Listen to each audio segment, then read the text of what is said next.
ኣክንድቲ ሰናይ ዝገበረለይስ ንእግዚኣብሔር እንታይ ውሬታ ክመልሰልየ ተፈጸመ ማህለተ ጽጌ ተፈጸመ ማህለተ ሓቂፍክዮ ኣደ ጎይታና ንዕማርያመ ንዕማርያመ ንዕማ ገሊላ እተዊ ገሊላ እተዊ ገሊላ እተዊ ገሊላ እተዊ ሃገረች ገሊላ እተዊ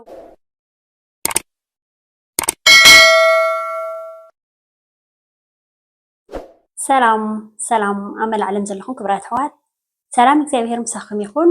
ናይ ሎማዓንቲ መደበ እምበር ክትፈትዎ ተስፋ እንዳገበርኩ ቅድሚ ናብኡ ባለይ ግን እቶም ሓደሽቲ መፅእ ዘለኹም ላይክ ሳብስክራይብ ኮመንት እንዳገበርኩም ናይ ቻነል ቤተሰብ ክትኮኑ ብክብሪ ይዕድመኩም።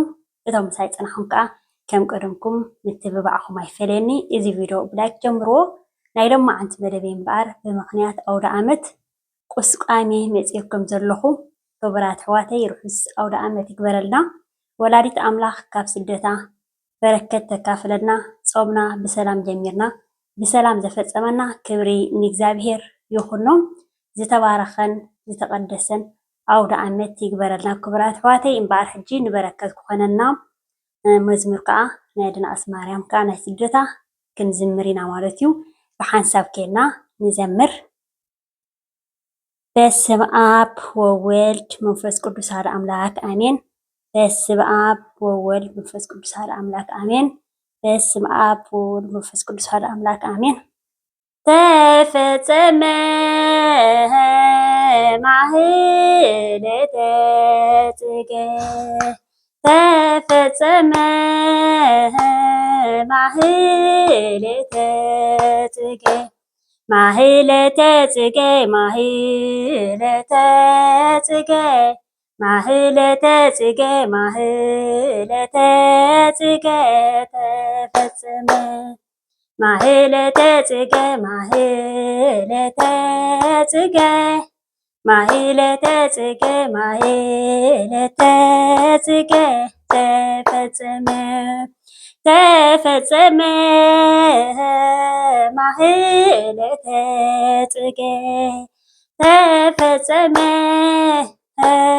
ማህለተ ጽጌ ማህለተ ጽጌ ማህለተ ጽጌ ማህለተ ጽጌ ማህለተ ጽጌ ተፈጸመ ህለተ ጽጌ ህለተ ጽጌ ማህለተ ጽጌ ማህለተ ጽጌ ተፈጸመ ገሊላ እተዊ ገሊላ እተዊ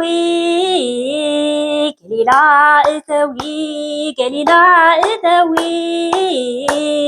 ሃገረች ገሊላ እተዊ ሃገረች ገሊላ እተዊ ሃገረች ገሊላ እተዊ ሃገረች ገሊላ እተዊ ገሊላ እተዊ ገሊላ እተዊ ገሊላ እተዊ ገሊላ እተዊ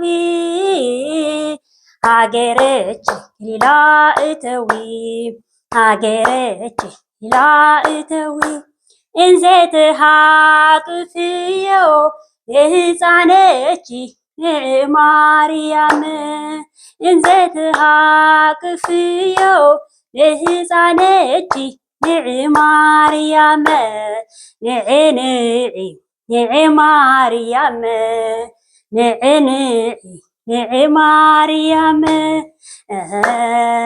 ንዕንዒ ንዕማርያም ንዕንዒ ንዕማርያም ወድኺ ሓቂፍክዮ ኣደ ጎይታና ንዕማርያም ድኺ ሓቂፍክዮ ኣደ ጎይታና ንዕማርያም ንዕንዒ ንዕማርያም ንዕንዒ ንዕማርያም